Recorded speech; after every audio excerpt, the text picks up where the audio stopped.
Hello सभी छात्रों को नमस्कार। आज हम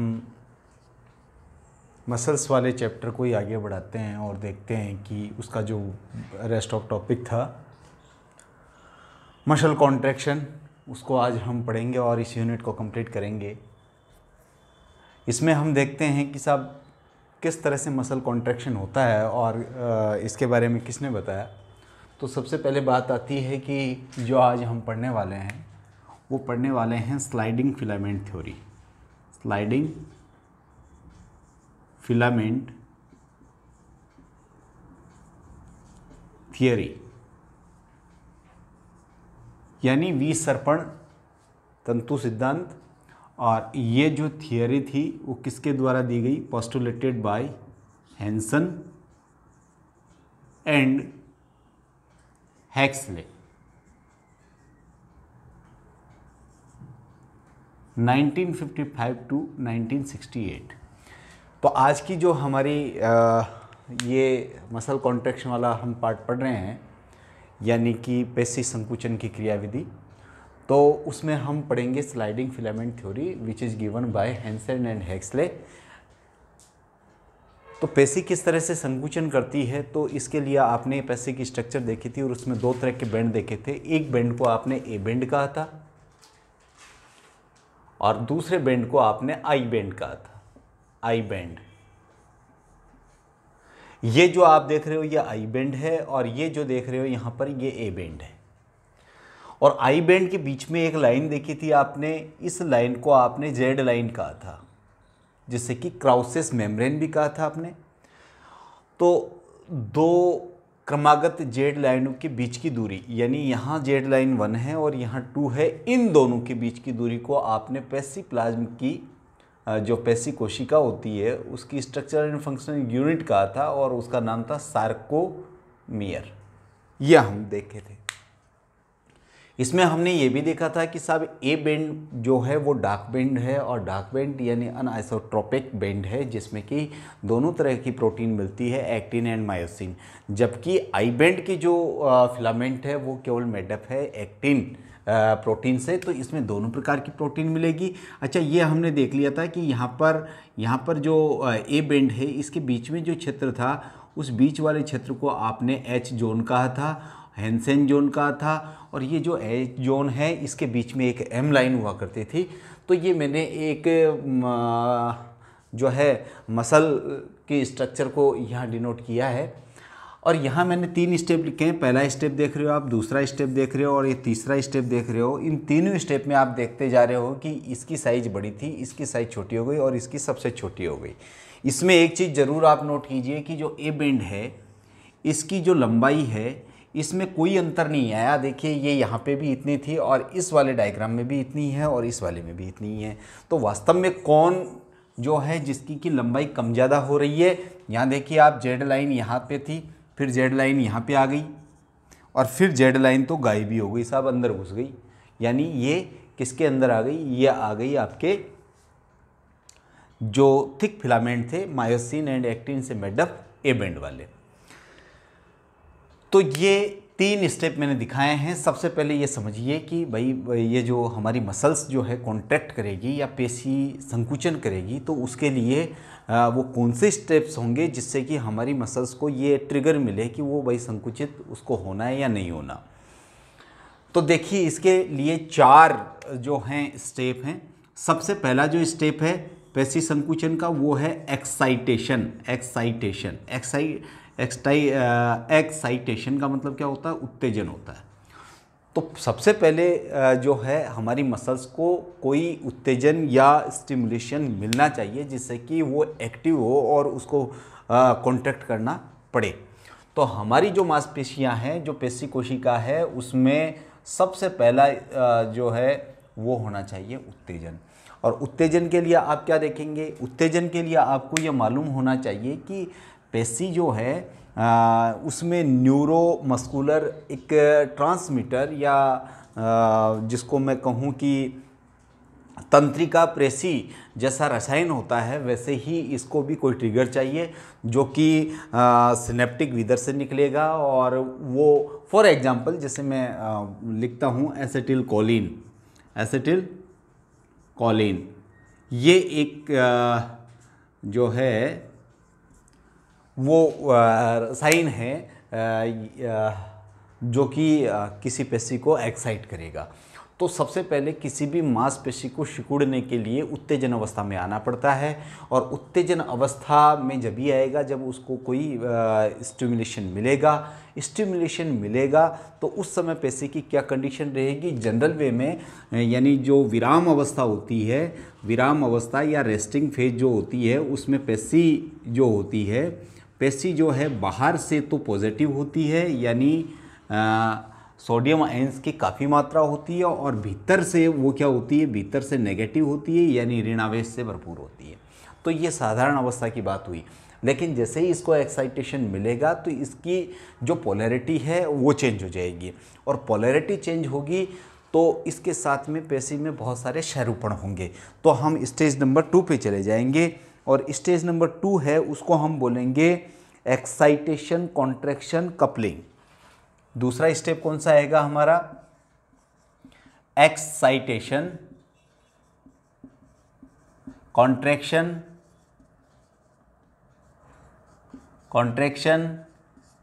कपलिंग, इसको बोलते हैं संयुग्मन हो जाएगा। अब ये संयुग्मन कैसे होगा, तो संयुग्मन के लिए आप ये समझिए कि भाई हमारे पास दो तरह के तंतु है, एक एक्टिन फाइबर वाले हैं और एक है मायोसिन फाइबर वाले, यानी आई बेंड वाले और ए बेंड वाले। यहाँ मैंने विश्राम अवस्था लिखी, लेकिन जैसे ही ये आएगा तो इसकी पोलैरिटी क्या हो जाती है, बदल जाती है, चेंज हो जाएगी। और जैसे ही चेंज होगी तो इसमें क्या होगा, इसमें होगा यानी जो आउटर इसकी सरफेस है, जो आउटर सरफेस है वो तो हो जाएगी क्या, नेगेटिव। वो तो क्या कैसी हो जाएगी, नेगेटिव हो जाएगी। और जो इनर जो सरफेस है इसकी, इनर, वो हो जाएगी पॉजिटिव। और ये जो पॉजिटिव स्टेज होगी, यानी पहले ये ऐसे होती है, लेकिन जैसे ही इसको कोई ट्रिगर मिलता है तो ये अंदर से पॉजिटिव हो जाएगी और बाहर से क्या हो जाती है, नेगेटिव हो जाती है। तो ये एक तरह का एक्शन पोटेंशियल जो बना वो पूरी पेशी के अंदर फैल जाएगा। ऐसा फैलते क्या है कि पेशी में कुछ कॉन्फ़िगरेशन होंगे। कॉन्फ़िगरेशन के लिए इसमें एक्साइटेशन और ये वाला जो सिस्टम है वो स्टार्ट होगा, और ये वाला स्टार्ट होगा तो उसके लिए कुछ प्रोसेस देखने को अपने को पेशी में मिलेंगे। आप जानते हैं कि हमने जो पेशी की स्ट्रक्चर बनाई थी तो वो इस तरह से बनाई थी मैंने, जिसमें जी ग्लोब्यूल यानी ग्लोब्यूलर एक्टिन और आपके फाइब्रस जो है एफ एक्टिन वाले तंतु आपने इस तरह से देखे थे। इसके अंदर एक ट्रोपोनिन का देखा था आपने, और साथ में वहाँ पर जगह जगह पर आपने ट्रोपोनिन देखी थी, कॉम्प्लेक्स प्रोटीन। तो ये वाली स्टेज आपने देखी थी। जब तक क्या है कि ट्रोपोनिन जुड़ा रहता है तब तक पेशी जो पेशी है या पेशी कोशिका है उसमें संकुचन नहीं होता। तो इस ट्रोपोनिन का इलाज करना ज़रूरी है, लेकिन ये इलाज कब होगा, जैसे ही इसकी पोलैरिटी चेंज होगी। पोलैरिटी चेंज होगी तो उस समय क्या होगा, जो पेशी प्लाज्म है यानी जो पेशी की सार्कोलीमा है उसकी पोलैरिटी चेंज हुई, तो पोलैरिटी चेंज होते ही उसकी जो एंडोप्लाज्मिक रेटिकुलम है उससे कैल्शियम आयन बाहर निकलने लगेंगे। क्या निकलने लगेंगे, कैल्शियम आयन बाहर निकलने लगेंगे। और ये कैल्शियम आयन बाहर निकल करके ये इससे आउट होंगे और उस पेशी के सार्कोप्लाज्म में आएंगे। वहाँ से आकर के कहाँ पहुँच जाएंगे, ये पेशी की प्लाज्मा जो मेम्ब्रेन है जिसे सार्कोलीमा कहते हैं वहाँ पर, और वहाँ पर आएंगे तो वहाँ पर जो फिलामेंट होंगे उन फिलामेंट में क्या, ट्रोपोनिन जो प्रोटीन्स थी, ट्रोपोनिन जो कि कॉम्प्लेक्स प्रोटीन थी उसमें एक सी प्रोटीन होती है, उसके साथ में ये आकर के बाउंड हो जाएंगे। बाउंड का मतलब जानते हो आप, बाउंड का मतलब जुड़ जाएंगे। और जैसे ही इसके साथ जुड़ेंगे, इस ट्रोपोनिन के साथ में कैल्शियम आयन जुड़ेंगे, कैल्शियम आयन जुड़ेंगे तो ये यहाँ से हट जाएगी। और यहाँ से हटने के साथ ही ये जो ट्रोपोमायोसिन थी, ट्रोपोमायोसिन ये भी यहाँ से हट जाएगी, ट्रोपोमायोसिन। तो एंडोप्लाज्मिक रेटिकुलम से जैसे ही कैल्शियम आयंस आउट होने लगेंगे तो ये ट्रोपोनिन से इनकी बाइंडिंग साइट होती है, तो ट्रोपोनिन प्रोटीन से जाकर के अटैच हो जाएंगे और वहाँ जैसे ही अटैच होंगे तो ट्रोपोनिन और ट्रोपोमायोसिन जो है इनके एक्टिन फाइबर के जो सक्रिय स्थल होंगे, एक्टिव साइट्स होगी, वहाँ से वो हट जाएंगी और हट जाएंगी तो वहाँ पर अब वो जगह हो गई है जहाँ पर इन मायोसिन फाइबर जो कि ए बैंड में हैं, इन फाइबर्स के ऊपर लगी हुई ये संरचनाएं देख रहे हो, ये जो ब्रिज देख रहे हो, ये जो ब्रिज देख रहे हो, ये अटैच होने के लिए तैयार हो जाएंगे। तो ऐसी कंडीशन में हम कहेंगे कि ये कपलिंग होगी। कपलिंग का मतलब यानी यहाँ से जैसे ही ये हटेंगे तो ये आपस में क्या करेंगे, ये कपलिंग करना आरंभ कर देंगे इस तरह से। तो ये जब इस तरह से आरंभ हो जाएंगे और एक दूसरे के साथ में जुड़ जाएंगे तो इसको हम बोलेंगे क्रॉस ब्रिज। क्या बोलेंगे, यानी सेतु बंद हो जाएगा इनमें। तो ये वाली जो पोजीशन होगी वो कराएगी एक्साइटेशन, कॉन्ट्रैक्शन, कपलिंग। उसके बाद में देखिए आप कॉन्ट्रैक्शन, जो थर्ड वाली स्टेप आता है उसे बोलते हैं कॉन्ट्रैक्शन, और कॉन्ट्रैक्शन का मतलब होता है संकुचन। तो ये जो तीसरा स्टेप है इसका, उसमें पेशी लगातार संकुचन करेगी। अब संकुचन के लिए क्या चाहिए, एनर्जी, यानी किसी भी काम को करने के लिए क्या चाहिए भाई, एनर्जी चाहिए। और एनर्जी जो है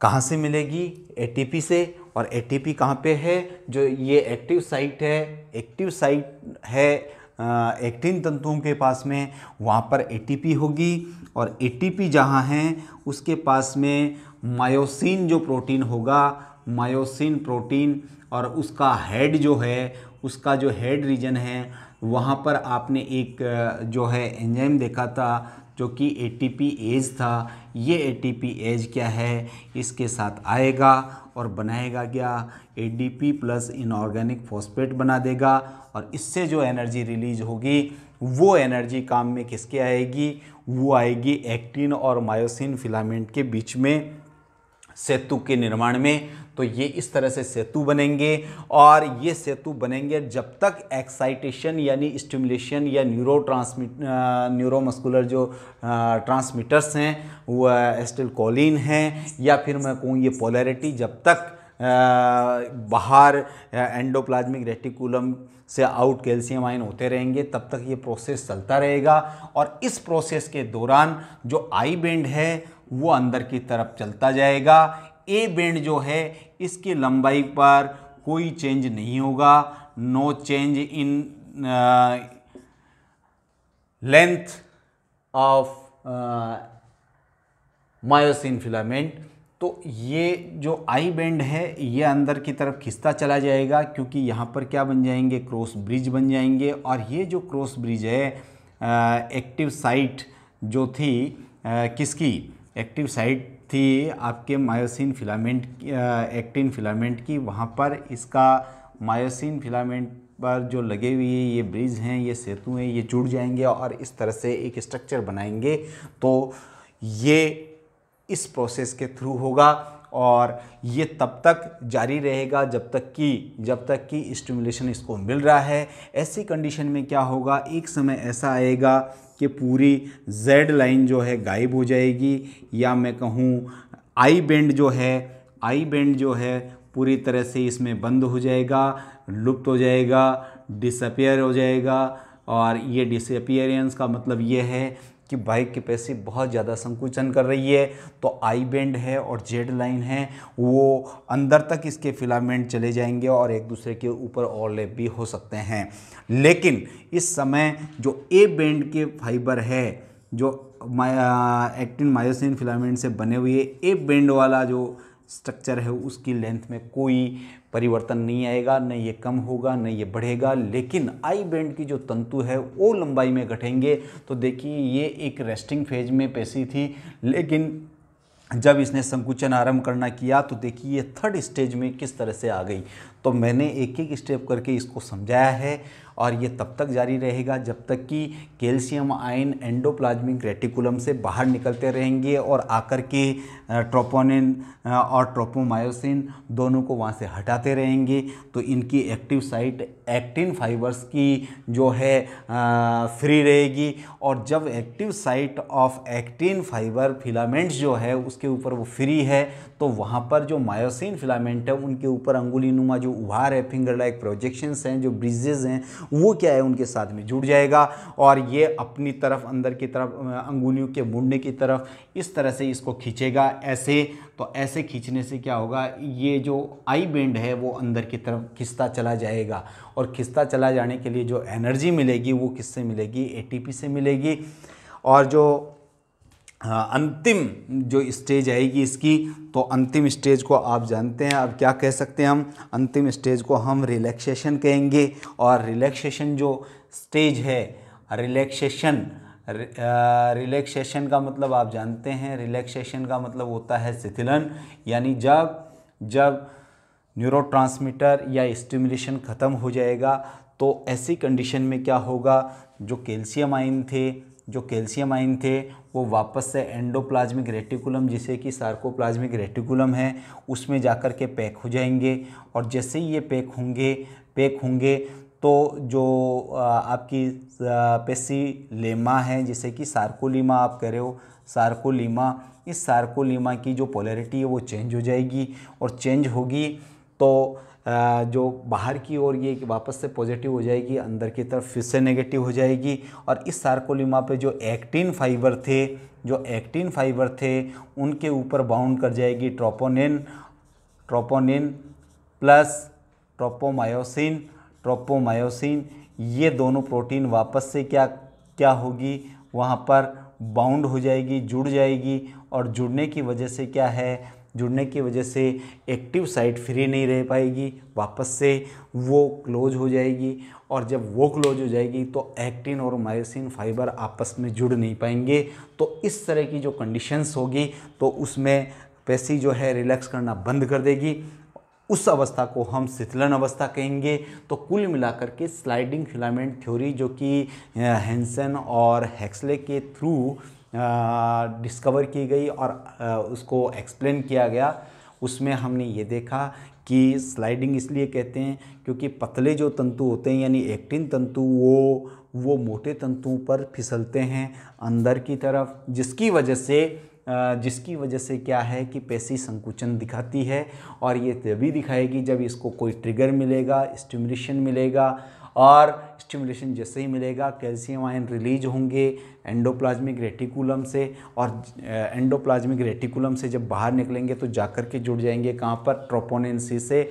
और जैसे ही उससे जुड़ेंगे तो उसमें कॉन्फिगरेशनल चेंजेज होंगे और उससे ट्रोपोनिन और ट्रोपोमायोसिन दोनों प्रोटीन एफ एक्टिन और जी एक्टिन से मेडअप जो तंतु है एक्टिन, उसकी जो एक्टिव साइट्स है वो फ्री हो जाएगी और वहाँ पर जो ए बेंड के फाइबर है यानी मायोसिन फिलामेंट है उनके ऊपर लगे हुई है जो इंगुलिनुमा वार है वो सब आकर के बाउंड कर जाएंगे, उससे क्रॉस ब्रिजेस का निर्माण होगा और वो अंदर की तरफ खींचेंगे। तो पेशी क्या है, संकुचन करना जारी रखेगी।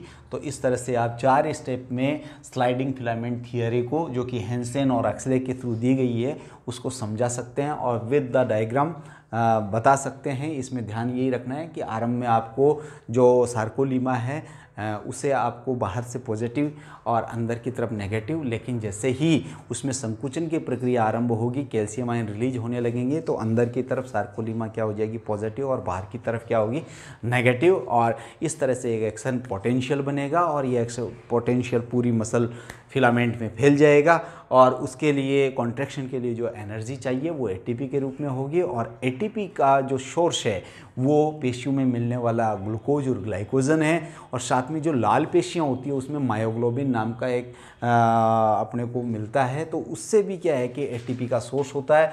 तो एटीपी सोर्स इन स्लाइडिंग फिलामेंट थ्योरी या मसल कॉन्ट्रैक्शन, तो उसमें आप लिखोगे एक तो ग्लाइकोजन जो कि स्टोर्ड फूड होता है वो, और उसके अलावा मायोग्लोबिन्स, ये दो ऐसे सोर्स हैं जो कि एटीपी की पूर्ति करते हैं और एनर्जी प्रोवाइड करवाते हैं मसल्स को।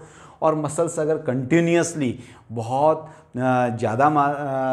ज़्यादा देर तक और बहुत ज़्यादा समय तक उसको कॉन्टैक्ट करना पड़ता है, तो फिर उसमें क्या है कि जो ग्लाइकोजन है उसके डिग्रेड होने से जो एंड प्रोडक्ट CO2 और जल बनना चाहिए, वहाँ पर लैक्टिक एसिड बनना लगता है और वो एक्यूमुलेट कर जाता है मसल पेशियों में, जिससे कि उसमें थकान आ जाती है, जिसे कि मसल फटिग कहते हैं, और उसकी जो कॉन्ट्रैक्शन की पावर है वो मसल्स लूज़ कर जाती है। तो ऐसी कंडीशन में एक कोरी साइकिल चलता है, तो वो भी हम वीडियोज़ में देखेंगे। आज के वीडियो में हमने मसल कॉन्ट्रैक्शन के इस टॉपिक को पढ़ा, और इस यूनिट का ये बहुत ही इंपॉर्टेंट, एग्ज़ाम के दृष्टिकोण से बहुत इंपॉर्टेंट, तो आप इसको 4 स्टेप में और डायग्राम के थ्रू एक्सप्लेन कर सकते हैं, समझा सकते हैं, और मसल कॉन्ट्रैक्शन की थ्योरी को अपने साथियों से जिक्र कर सकते हैं। अब हम जो है अगले वीडियोस जो होंगे उनके अंदर फिर से एक नए टॉपिक को लेकर के फिर से पढ़ेंगे। तब तक के लिए आप सभी का बहुत बहुत शुक्रिया और धन्यवाद। समझिए आप, और आप चाहें तो इसके नोट्स अपने नोटबुक में तैयार कर सकते हैं। देखते हैं कि अगले वीडियो में हम जिस यूनिट को स्टार्ट करेंगे आपको उसका समय रहते मिल जाएगा। जो भी है, किसी भी तरह की क्यूरी आपकी अगर हैं तो वो आप कमेंट बॉक्स में छोड़ सकते हैं, समय रहते आप कि उस क्यूरी का हम समाधान करेंगे।